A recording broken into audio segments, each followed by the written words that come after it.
Hello Wanderers, welcome back to our Crusader Kings 3 roleplay series following Clan Stjarna. And as you will remember in the last episode, we are following up on the heels of our victory over the Count of Constanza and the death of the Byzantine Empress Basilisa Theophano. And that puts the empire in a pretty interesting position. Now it is under the rulership of Basileus Adrianus II, who, while being a drunkard, is a very skilled commander himself, and finds himself in an interesting position where he has plenty of expansion routes. We'll see if he does look for those, but he has some major threats on his borders as well, with Khazaria and the Abbasid Caliphate here. So the Emperor has many things to deal with himself, but that is not our particular concern. Our particular concern is establishing ourselves as an important entity here in the Empire, and that means amassing wealth, amassing status, amassing prestige, and just in general doing away with anybody who might pose a threat to us. We are a known murderer, indeed we are known to have killed people in not the most honorable of ways, and people do not like that. But that being said, we are also feared, and so as you can see, our dread is we are dreaded. People do not want to mess with us, understandably so, and we might have to worry about the Emperor trying to arrest us or making us pay for our crimes, but until then, we're going to do our best to simply amass more power and strength for our clan. We do have routes of expansion within the Empire. As somebody mentioned, we probably won't be expanding too much out of the Empire. That's not really what this branch of the family is all about. We do want to really just kind of build up our lands and essentially just try to have a very strong base of operations. We're going to go tall. We're going to be playing a lot taller in this game, or this season, than we were in previous ones. As you can see here, Jarl Frothi II is now the dynasty head. It looks like he has become more powerful in terms of just dynasty status than King Sumarlithi, son of Satorthi. So that's an interesting development there. But nothing that concerns us over here in Moesia, particularly at the moment. Cousin was released from prison, so that's fine. So we are just mostly saving up money, and we're gonna eventually kind of do some peacetime things, hunts, feasts. Generally, you know, I would like to potentially make friends with the, I mean, if we could make friends with the Emperor, that would be excellent. Could attempt to fabricate a hook. That would be really good. Ooh, I like that. Yeah, we have a really high chance of success. All right, let's get a hook against the Emperor. That should give us a level of safety if he does try to arrest us. So we're gonna look for a hook there. And is there anybody, you know, could we potentially get some more people onto our side? I would like to have the Marshal on our side, so we're gonna try swaying the Duchess. So we've got two schemes rolling on here. Anything that we can do in here? Probably not, and not that I am particularly concerned about. Everything here seems fine. Promoting culture. We have an interesting opportunity coming up, actually quite soon probably, and that is potentially forming a hybrid culture between Nordvina and Greek. Yearly change, so within, say, 15 years or so, potentially, no, not 15, 9 years? Something like that. In about a decade-ish or something like that, we should be able to convert our culture, to blend our culture with the Greeks in the Nordvina, and that I think will provide some interesting things to play around with when we get that opportunity. What do we have here? A strange horse. As I prepare to mount my horse, I notice it is staring at me, or at least I think it is staring at me. Something about it. Those eyes boring into me, those eyes, those dark, black, cold, empty eyes staring into me, moving right along. Oh man, we're getting like, our character is starting to get a little bit off his rocker, isn't he? We've had a few, ever since the death of our son, Nagenya, we've been having some strange feelings of being watched and stuff. We aren't paranoid per se, but we might be going a little bit crazy. So, one thing I would like to do, I mentioned in this last episode, I believe, and interestingly enough, we do have some viewers who were apparently born here in the city of Constanza. Hopefully I'm pronouncing that better this time. And I think that this is where we're going to move our capital. Number one, it's on the banks of a river, pretty important river here as well, the Danube. And we're right on the coast, and we have all these different river paths to get north back up to Bjarmaland. So trade from our homeland could come down here and over into Moesia. So I think that Constanza is going to be the best place for us to move our capital to. So that is what we're going to do. A coastal capital makes the most sense for the Nordvina, I believe, in this case. We are a trade and wealth-focused Jarldom here, and so that's what we're going to do. And we're going to build this up as much as possible. We have a city here, which is nice, Mongolia, and we can potentially build a church and maybe another castle or another city, depending on what we want to do. And that should give us quite a few different options here to play around with. So we shall see. Sulina or Tulcha. You know, it probably would be nice to build the castle in Tulcha, but I don't think we might be able to do that. Build the church here in Sulina, and then the castle in Tulcha, where they would have to cross the river. We'll get a bunch of defensive bonuses if they have to try to like cross the river to get to us there. Today I was given grave news. My wife Pulcheria has fallen ill with cancer. I fear this is the end. Only a miracle can save her.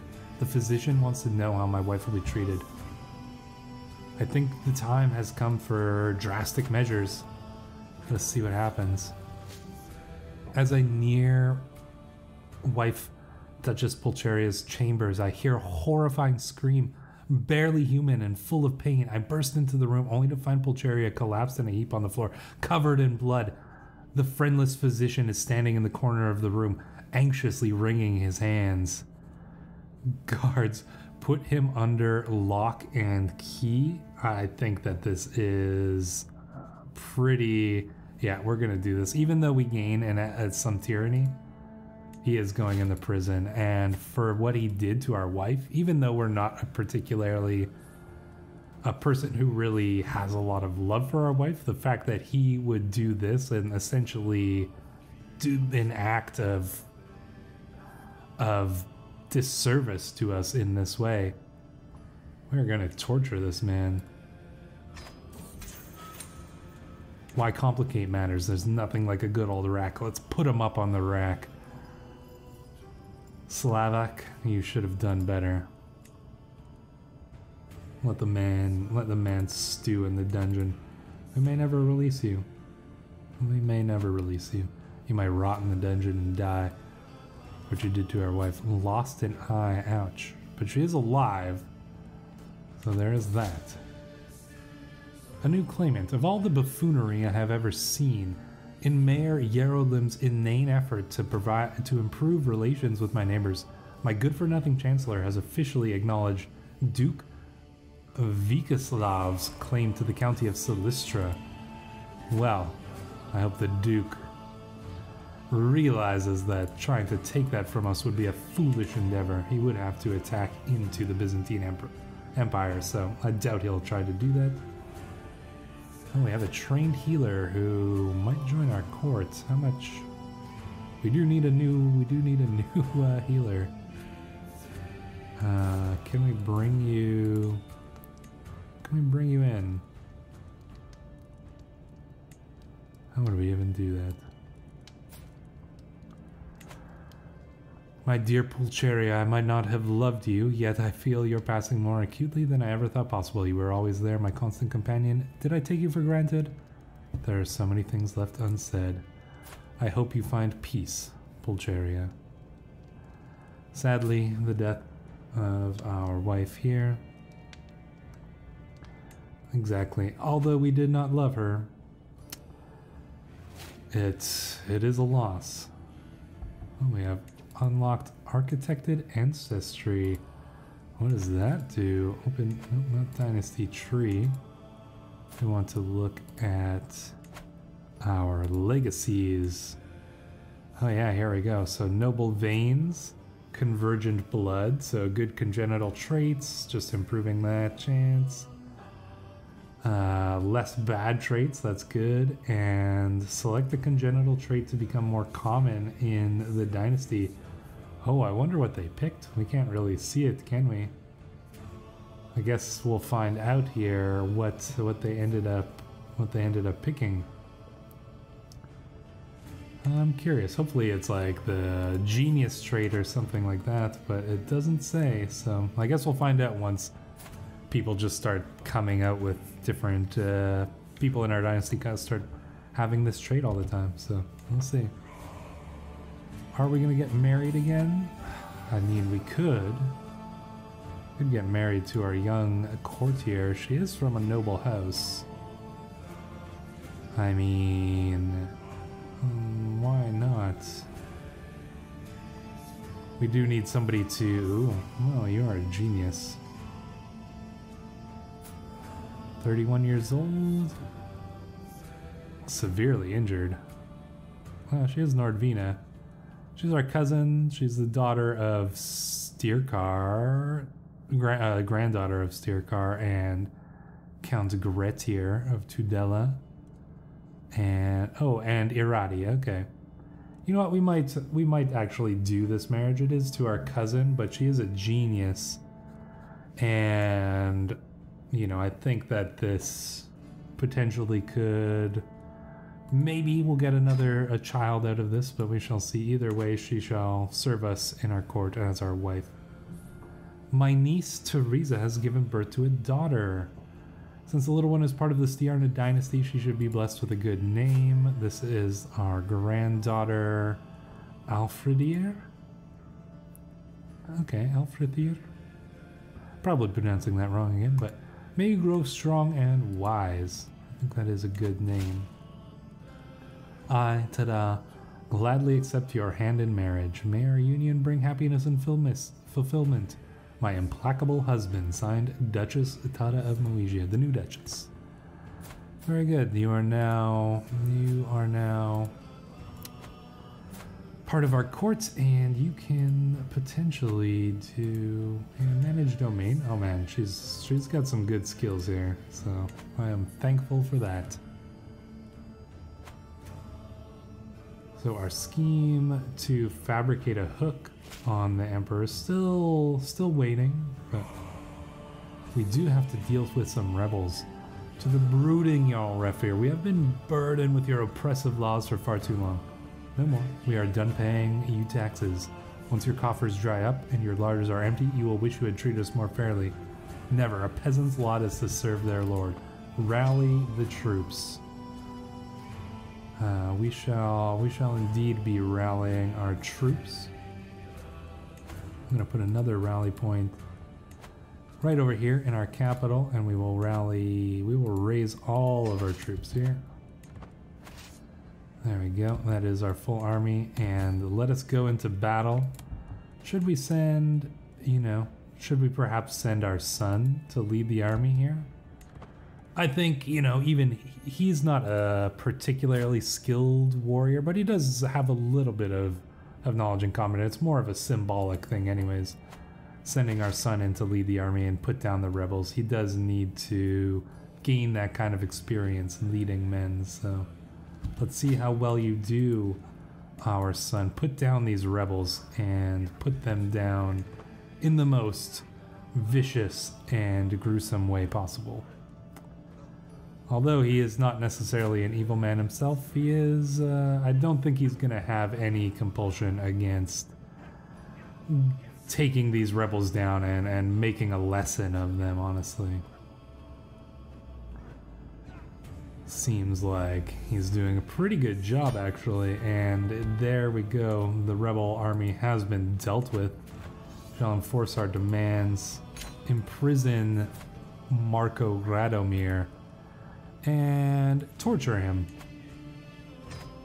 Because why not? Let us torture him. We'll put him on the rack and then we shall execute him. As he deserves. Execute you. He is a known criminal. We gain dread. Let us behead him. You should not have acted against us, Marco. There we go. That is what happens to those who act against us. Details of the battle, nothing really to look at here. As you can see, our son leading the army and our knights managing to do very well. Sumarlithi and Frothi are kind of going at it to see who can claim themselves as to be the dynasty head. We shall see. A dark night can truly make the shadows in my castle's hallway come alive. Oh man, we are going so crazy here. The perceived risk for unsanctioned visitors rise ever higher for every unguarded corner spotted. If I alone can see this many faults, imagine what more people with a similar perspective can do. We could get improved defenses here, or hire a group of discreet agents. Yeah, I think we might want to do that, actually. Shall hire a group of discreet agents, and we shall be prepared for anything. Hostile scheme success chance against us is going to go down, and then we will potentially get twice schemed and schemer eventually, so will we live old enough to unlock those? We shall see. And our wife is pregnant. If she has a son, that will split our realm in two, which should provide some interesting things going on for our son in the future, or potential sons. My agents have made contact with Theognosia, a servant in my liege Basileus Adrianus' castle. With the right incentives, he is willing to start some whispers about Basileus Adrianus not being nearly as venerable as he seems. I could lose his reputation. Our sympathetic ear is close enough. Yeah, I think we just want to tarnish reputation.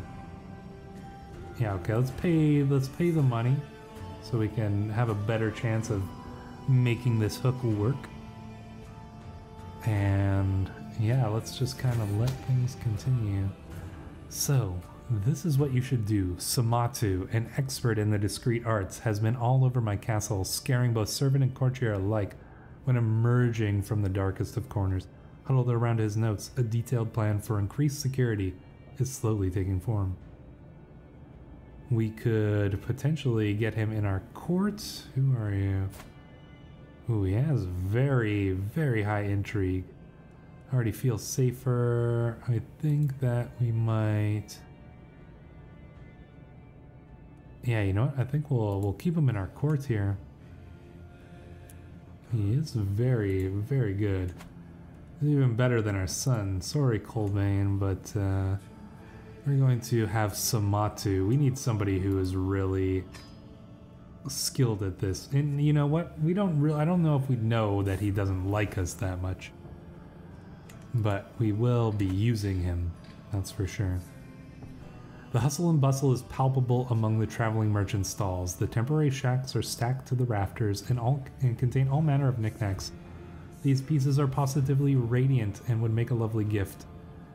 As the Duchess walks by, she looks closely. Oh, we are definitely not going to be buying this for her. She has enough. She's pregnant. She should just be focusing on that, honestly. So, that seems to be going well enough. We could go on a pilgrimage. I don't think we'll do that yet, and we'll definitely need a lot more money. But although we're not a religious person, we've been excommunicated. In fact, we do want to at least make a show, enough of a show of religion, that we will still potentially have some chance of not angering the church too much. I would also like to make a declaration of repentance. That would be nice. Can we sway you over? I'm gonna switch over to start swaying the patriarch. That would be way more useful to us if we could get the excommunicated trait off of us. You are always there for me, and I hope you know that I am grateful. My ward Yadni approached me in a rare display of courage and openness. Huh. I think that we'll get a weak hook on him. It's just a young boy, but he is in our court, and I think that means that we do have some sway over him. We'll let time speed up a little bit here. And yeah, there's not really too much. We could hire a court physician. Maybe, oh, you? No, poor. Nobody's particularly good at it. Praise Saint Bridget, Tada has given birth to a perfect little son. Eirikr. Let us pick a name. Styrkar, Ragnar, Asnar. I think that Grettir might be a good strong name. So I guess we are going to be splitting our counties here. Oh, but it's actually gonna split. So he's gonna get we're gonna get an interesting split here. He's gonna kind of get, I think, these two areas, and then our eldest son's gonna get Constanza and then this part of the land. So we will see how long that lasts for. I mean, if we die soon, I don't know if our eldest son is really going to accept his younger brother being his own independent ruler. I imagine not. We might push our claim on the duchy title, certainly. And he has given birth to a son as well. Ooh, look, a son who is comely. So he's a good-looking young boy. And we shall name him a good, I think, perhaps we'll name him a name from the region. So Theodoros Eirikr. I believe that it would be our son who is more the one who is leading this Greek Nordvina culture mingling. I suspect that because he speaks Greek himself, he's probably at the forefront of the nobles and influential people who are leading this kind of attempt to blend the cultures here. Oh, what happened here? Khatun Sybil won a war. Excellent. But she is leading. Oh yeah, okay. So she's surviving as the Khatun here. So keeping the Byzantine Empire on the toes. Basileus is being attacked by Duchess Viviana. Oh, is this a civil war? A small civil war has started. Interesting. Who's involved? This is the Liberty War. You know what? The fight is not necessarily uneven here. Oh, actually, in fact, it leans on the side of. Oh, and this was the former marshal. Well, would you look at that? The former marshal is now leading a rebellion, so who's going up against them there? We've got the Duchy of Optimatoi, we've got the coasts here. Like, this whole area here is just, the islands are all rising up, and not to mention right on the border of the Emperor's land himself, and then some Serbian lords too, so it's actually a reasonable rebellion. Ah, and also Georgia, the Georgians are rebelling too. This is interesting. We're gonna look at this closely to see how this plays out. We are not gonna get involved too personally here. I don't think we have a horse in this race, so to speak. But chaos is a ladder, and this does provide some opportunities. Colbane, my son, frets all through the day, evidently attempting to find the right words. At last, as we make our way to dine, he begins sheepishly.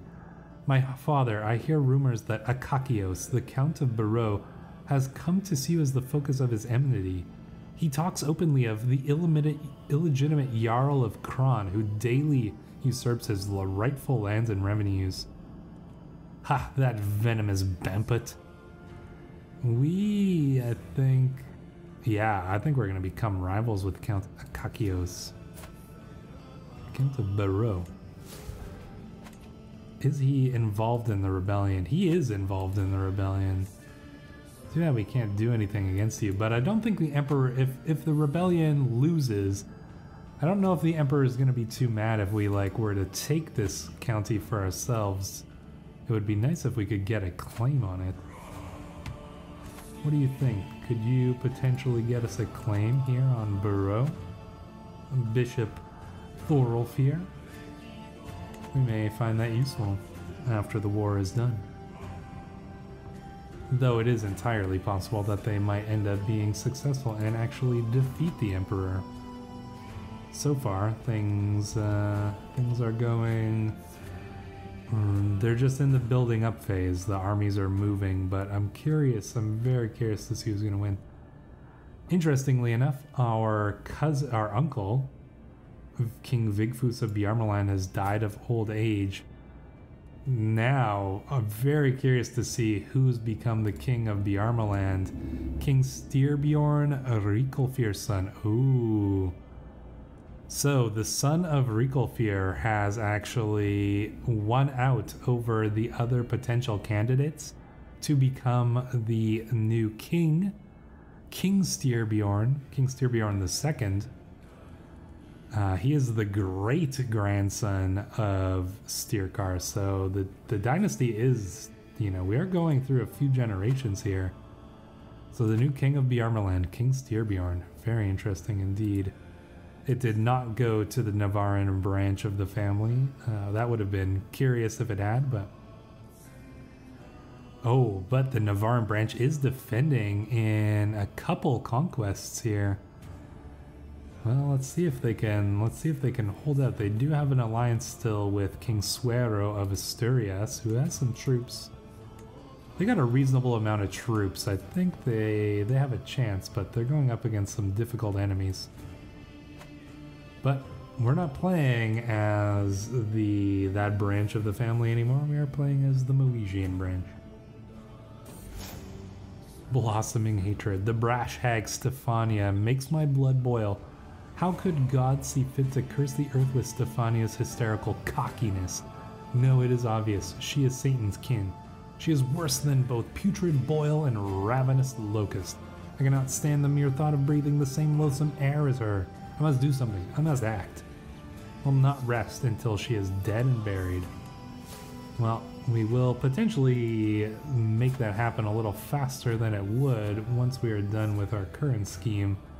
But we do want to get that hook on the Emperor. Although, look at that.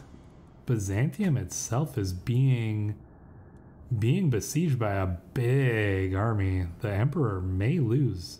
And in fact, it seems likely that the Emperor will lose. Interesting. Rebellion against the Emperor. Aki recites a passage with wavering voice from the scriptures held in front of him and then stands silent. Aki has proven to be a member of the clergy. Bishop Thorolfr states, standing right next to the prisoner and treating me to a scornful look. As such, he must be placed under clerical custody. He is claimed to be a clergyman in order to get out. This is my prisoner. He will remain in the dungeon. That is the way of it. Preparations for the hunt. The wilderness is calling out to me. It's been too long since I last hunted out there in the wetlands of Constanza. There are plenty of flighty lynxes. One of those would do well on my dinner table tonight. Something is missing though. Are my hunting spears too old and dull, or is it a companion I lack? I should make sure to prepare well. We could get a hunting dog, but that would increase our stress. I think that we might try to get some new spears, brand new hunting tools for 25 years, increase our prowess and monthly prestige. And can we afford to go on a hunt? Can we use these new tools? Indeed we can, so that's exactly what we're gonna do. Not a day goes by without some new inconsequential matter being brought to my attention in court. Today it seems like it is Count Vesey's and Mayor Yerolim's turn to waste my time with petty dispute. They would have me believe that this issue is placing the very safety of the realm at risk, yet I cannot shake the feeling that they are largely overestimating the severity of the situation to feed their own ego. Guards, get these ruffians out of my sight. I care not for either of them. Vesey, Yarolim, get them out of here. Do not complain to me. We are reclusive. We do not even care to see our own courtiers. Every once in a while, we'll go and we'll make everyone fear the hell out of us, but other than that, we mostly remain to ourselves. Hunt, felling a beast. You would think it a creature from myth, perhaps a god disguised in animal form. It was the largest stag I had ever seen. Even after the beast was wounded, the chase lasted half a day. It is an imposing sight lying dead before me. Mayor Svetlanka is just as awestruck. I have never seen such a thing, my lord. Its head will look beautiful in my great hall. It shall be a trophy for my sister. Nope. I think its skull will make a fine crown. I mean, I don't think we need, I don't know if we would make a crown out of its skull, but we'll definitely put its head on the wall of our castle. That's for dang sure. So, the hunt is drawing to an end. We mount our horses to leave the wetlands behind as the servants prepare the stag. Another game for the journey back. In spite of our difficulties along the way, the hunt went well. So while things in the Empire are descending into chaos, we are just living our lives and plotting our plots and plans, and essentially building up our base of operations here, from which to expand our power in the Empire. Our daughter has died in childbirth. That is unfortunate. May you rest in peace, Atpala. That is sad. She had 3 daughters. Well, we've outlived 2 of our children now. That's pretty sad, actually. Hopefully we will not outlive any more. But we do not know. Now, how is the siege going? It is almost done, the siege of Constantinople, and as you can see, the siege of Constantinople has gone against the Byzantine Emperor. The Basilissa has been imprisoned by the rebels, although Basileus Adrianus has escaped. His wife, the Empress, was imprisoned. The rebels leading their armies and potentially are going to win this war. But we shall continue that story in the next episode. Until then, thank you for watching.